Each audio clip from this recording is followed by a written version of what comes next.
Dad's final voicemail. Exposed a second family. When the lawyer handed me Dad's old flip phone, he said, it lit up an hour after the death certificate was signed. The screen showed one unheard voicemail, time-stamped exactly 9 minutes before the crash that killed him. I pressed play. Eli, if you ever love me, don't open the green box. A woman's voice. Not Mom's. There was no green box in Dad's apartment, but there was a key on his ring engraved with Falcon Lake Cottage. That night I drove 3 hours north, headlights carving tunnels through sleet, rehearsing every impossible explanation. The cottage stank of dust and lake rot. A single trunk sat in the bedroom, military ammo green. I hesitated, then opened it.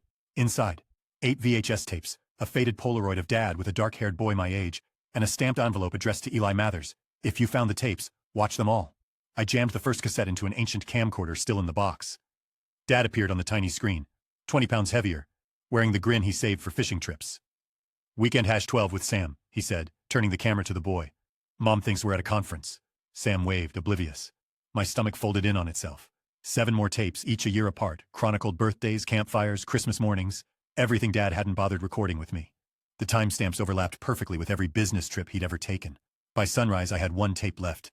The date was last month.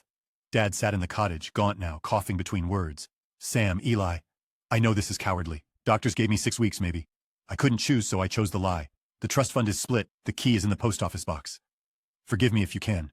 Be brothers if you will. I drove straight to the address on the Polaroid. A brick duplex in the city's West End.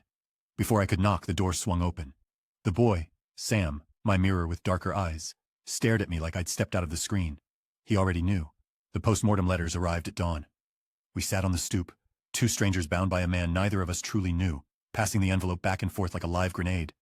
Inside was a single flash drive labeled Play Together, and the deed to Falcon Lake Cottage, both our names inked side by side.